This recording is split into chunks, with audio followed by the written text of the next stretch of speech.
Hello, everybody. Welcome to the Crypto Hipsters podcast, where I interview founders and co founders, entrepreneurs and artists, executives and stay at home hipsters in crypto and blockchain around the world. And I have an amazing podcast for you today. Let's get to it. And today I had the pleasure and distinct honor of introducing my guest, Walid Abou Zaki, who's the founder and CEO of Unlock Blockchain out of Dubai. Welcome to the show today. Thank you, Jamil. Thank you. You're welcome.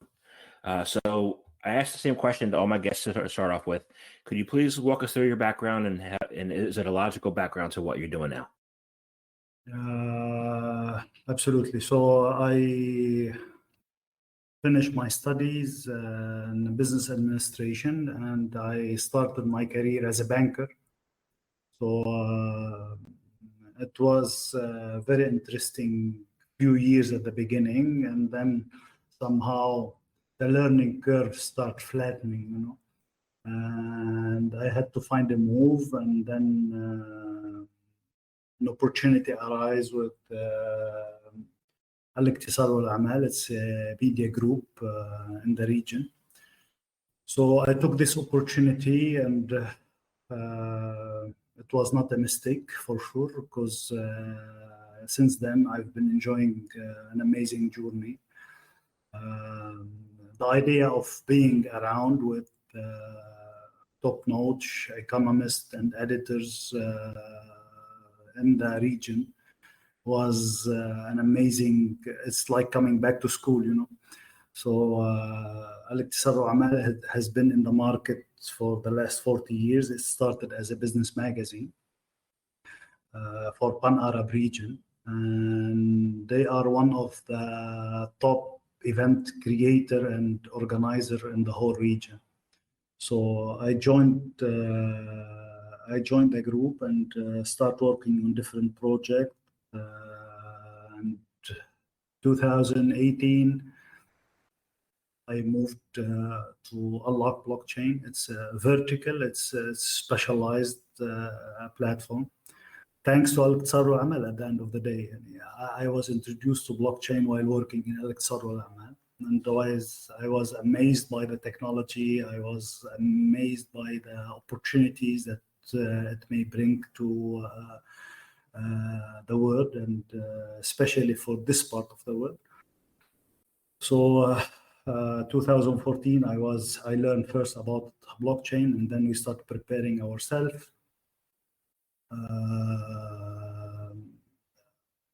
Nothing could be done by then in this part of the world, because it was kind of people didn't know about it.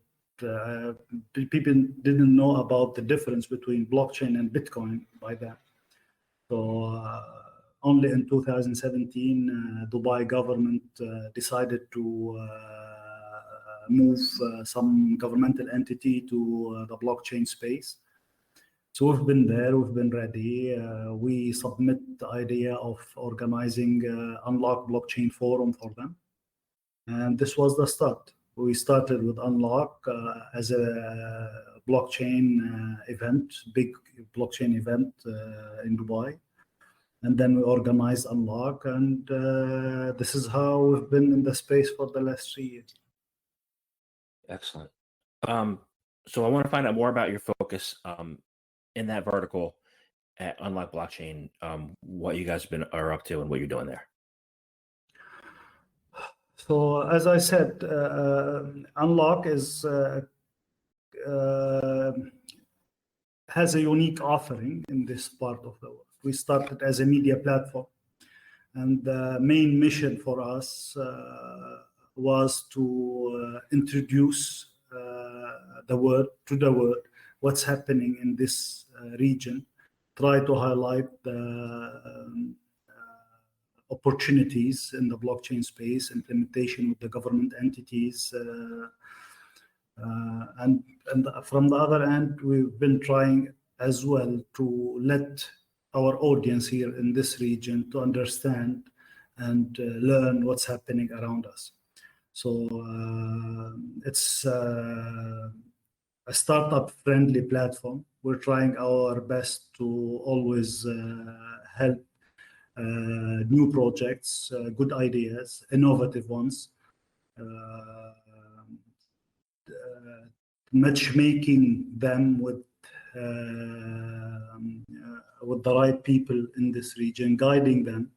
We've been in the space for a while, and we had good understanding for this region. So we're kind of the right parties to help them to integrate in this region.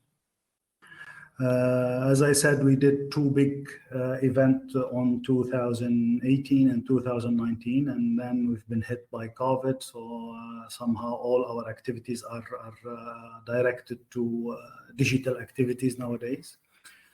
And as the space is new for this region as well, so the media scene is kind of poor in terms of knowledge and understanding.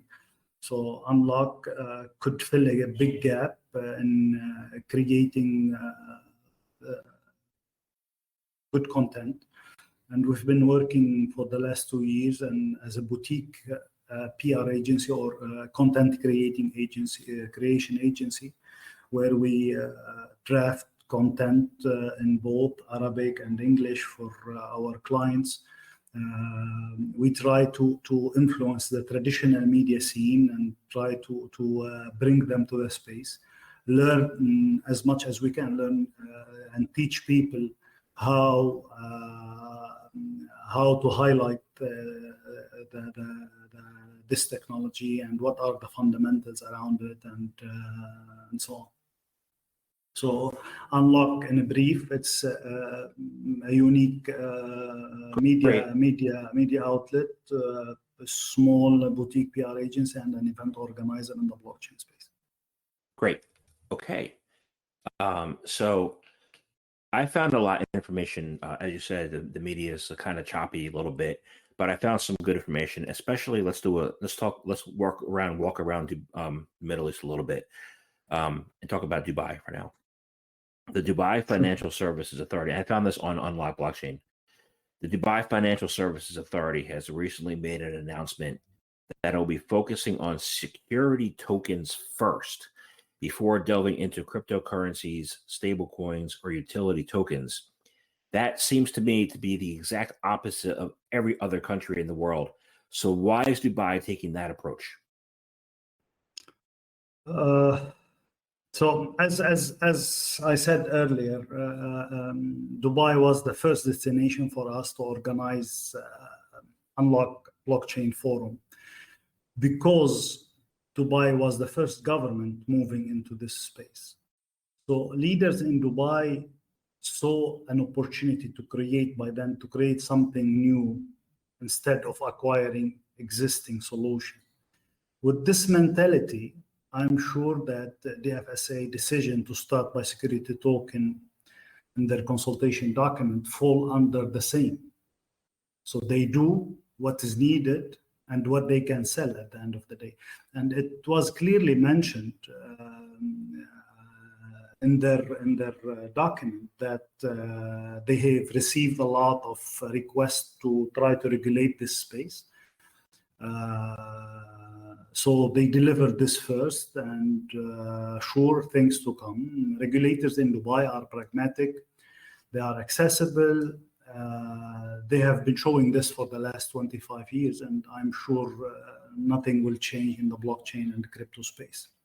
But always we have to keep in mind that Dubai is a city or is a state inside a big United Arab Emirates. And if we zoom out a little bit and look into the big picture, so the Security and Commodities Authority issued on November 2020, maybe one of the best framework of digital assets on digital assets. So, and lately they signed with DMCC, another free zone. They signed an MOU allowing DMCC to start issuing onshore crypto license. So with ESCA as a federal authority, with two financial centers where the IFC in Dubai, Abu Dhabi Global Market, and Abu Dhabi, while Abu Dhabi Global Market, they issued a full-fledged crypto framework as a financial district. So we have to keep in mind that UAE is a federal government. Dubai is part of the UAE, and I believe that monetary policy always will stay with the federal government and not with Dubai alone or Abu Dhabi alone. So I believe UAE, Dubai, they are on the right track. I don't expect 100 exchange to open up in Dubai between today and tomorrow. Things need time. Regulator needs to be convinced by the projects, who's behind it, and the innovation behind it. And they care more about the innovation coming with the projects, not just to create a crypto trading platform. Meanwhile, if you go around Dubai, you can meet in every corner someone from the crypto community. They are everywhere. There are many. There's many crypto holders, crypto fund even. Many of them invested in different ICOs at the beginning. And lately, last week, we witnessed one of the first decentralized finance platform from UAE, which is a sign that things are moving forward. It's all about what is the project, who's behind it, what this project may bring a value for the UAE itself. So let me see if I understand this correctly, and why I feel that you're ahead in the regulation space is because Dubai is viewing this as a business instead of as a business level instead of as a societal or any other level that first. Is that right? Yeah, absolutely. Look into Dubai and what are the economics behind Dubai. It is an amazing city, very innovative. The real estate industry is crucial. The service industry is important.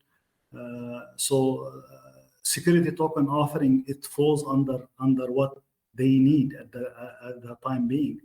And while if you look into the IFC alone or ADGM alone, things they are just setting their priorities based on what is needed. I understand. Okay, great. So I'm looking at your region there, and Dubai is a bustling city, and then in the region you have Saudi Arabia, which to me, my first thought is desert. My second thought is oil, and from what I see, they're up to doing energy tokenization. How's that work? So KSA, or Saudi Arabia, as you call it, for me, I see it as the land of opportunity, unlimited possibilities in the energy sector and beyond. The new leadership,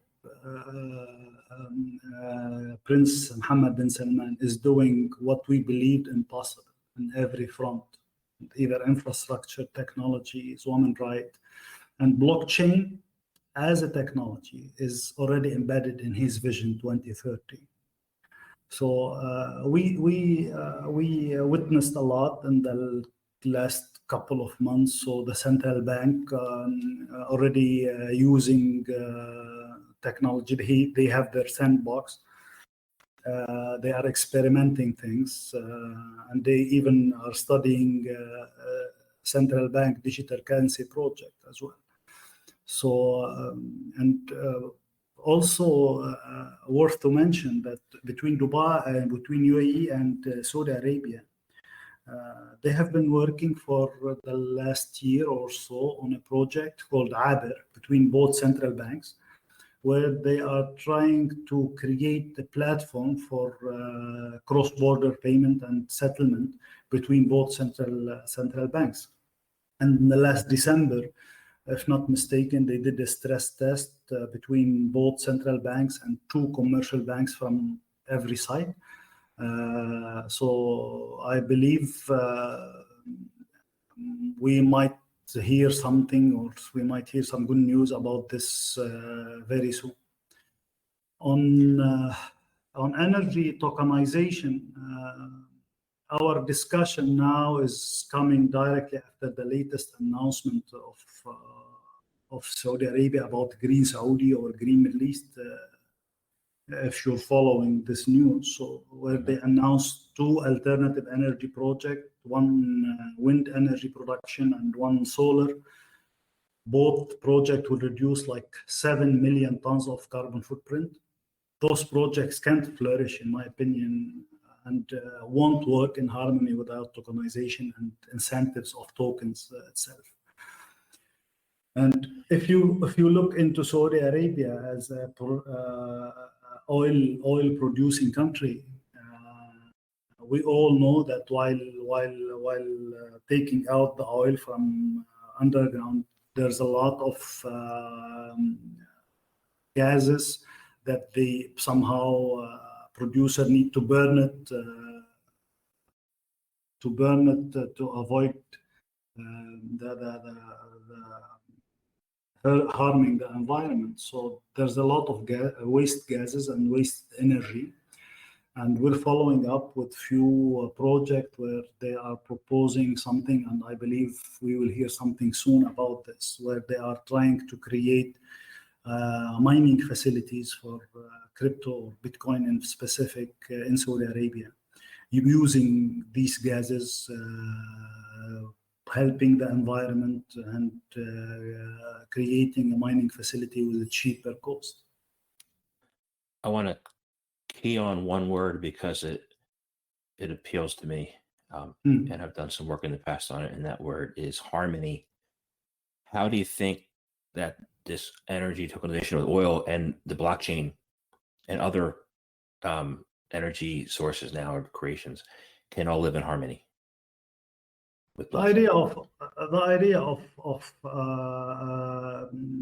incentivize to give incentives to users at the end of the day to produce energy and put it on the grid, or to reduce their usage of electricity itself.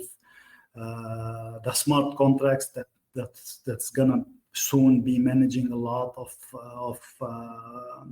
devices around us, either cars or whatever.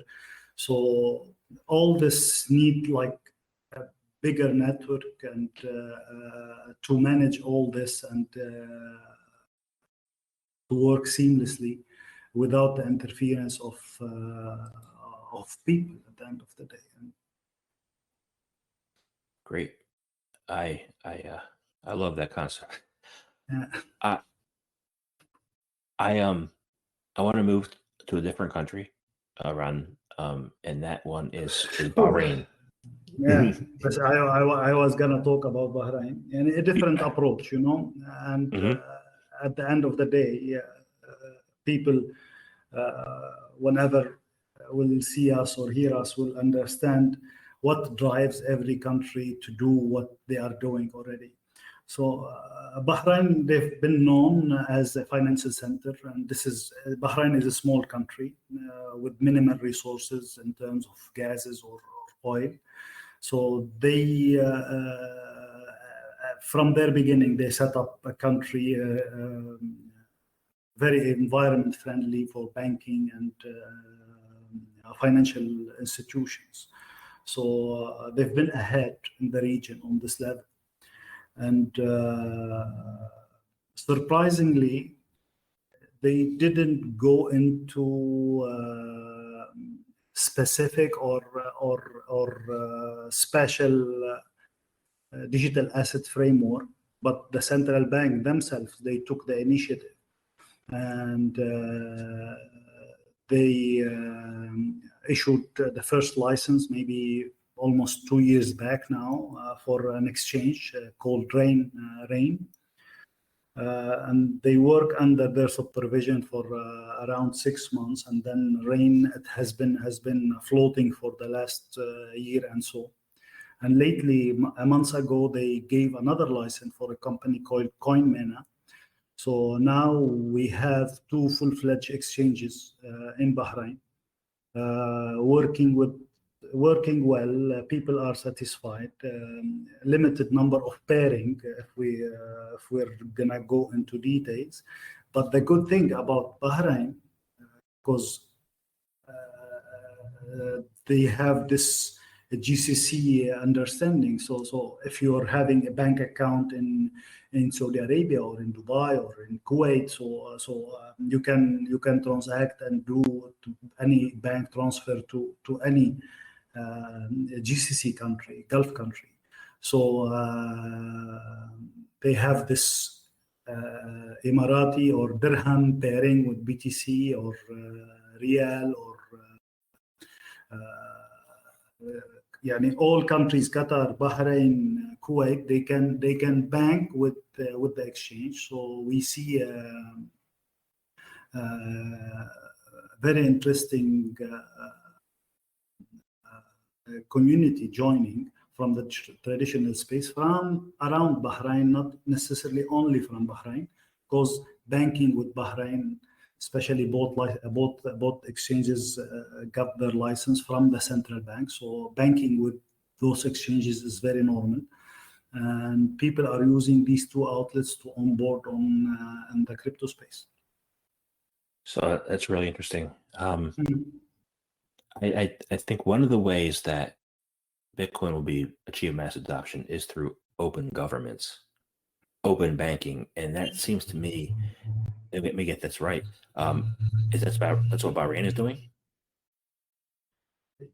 They are doing what they could do at the beginning. So at the end of the day, they have a very advanced banking infrastructure and enough skilled people to manage this, from a central bank as a regulator, from the banking industry in general. And the crypto trading comes to them, and I believe it's like a venue for the whole Gulf region, and they are doing well. Great. When I think of banking, I think of my roommate from college. He was from Kuwait. Yeah. And I said, Kuwait's a banking hub, and you have a few countries. They have Kuwait, you have Oman, you have, I forget. So we can go through them fast. So Kuwait, I agree with you. It's a banking hub.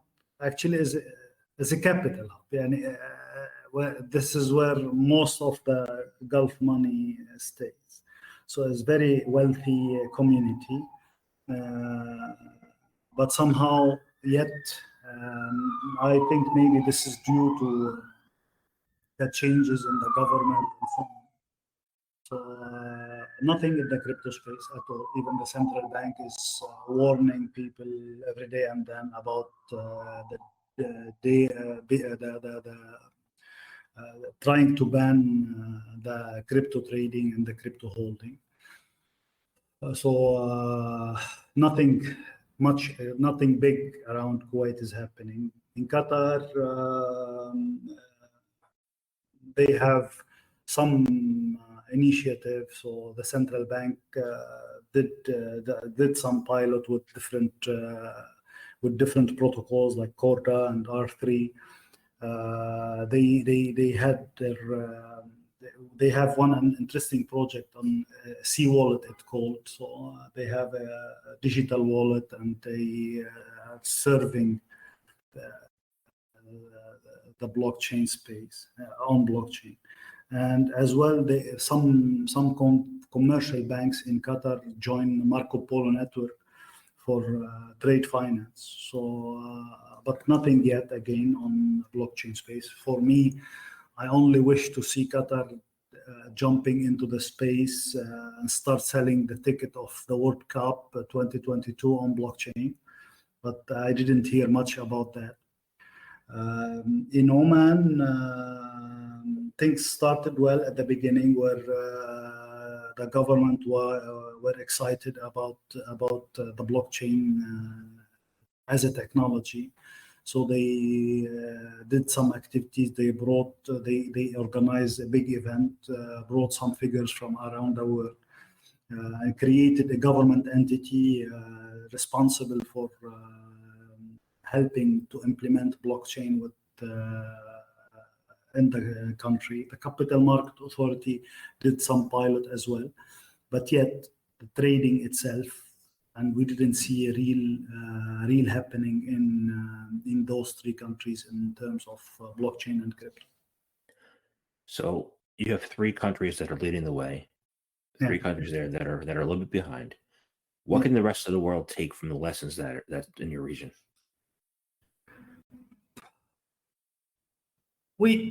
This technology is here to stay, and it's in the very infant stage, at the very beginning.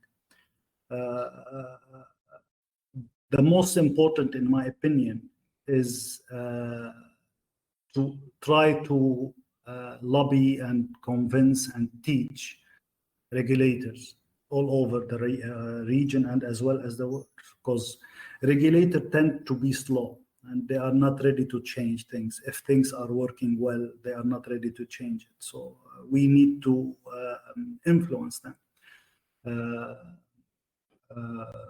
From the other end, the traditional scene, if you look into banks, they were comfortable. They were acting like nothing's happening, and they were slow in all meanings, in innovation, and charges, and the treatment with the client. So blockchain here is gonna disrupt them. If you look into decentralized finance itself, so this is a whole disruption, and we are still at the beginning.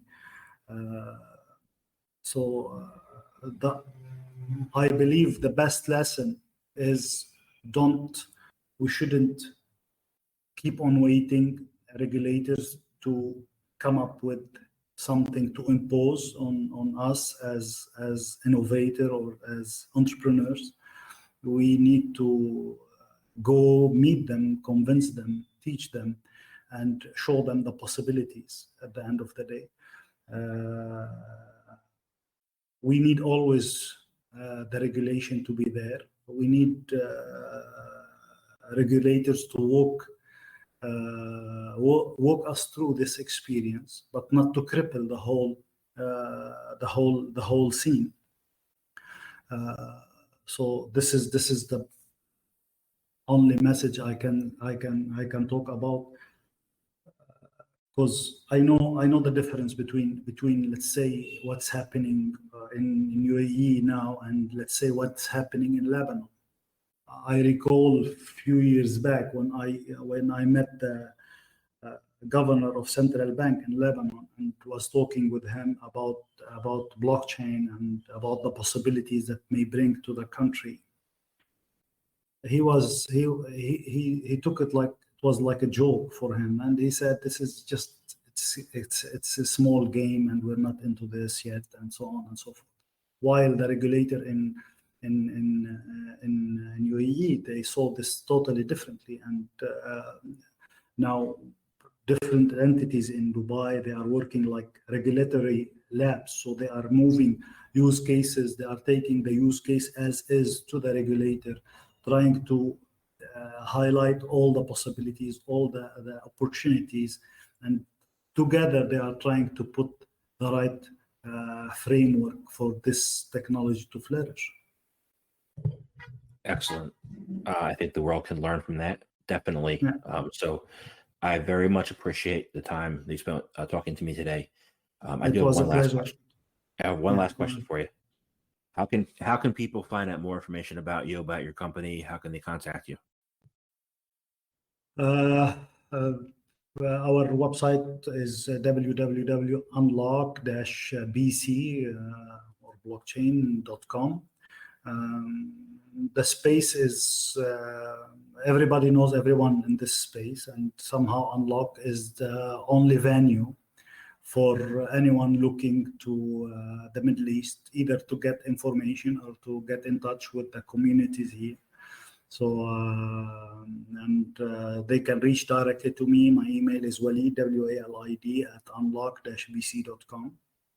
And we'll be happy to help and try to make the journey easier for them in every way possible. Thank you very much for your time today. Appreciate it. It's great. Thank you. Thank you, Jamil. Bye-bye.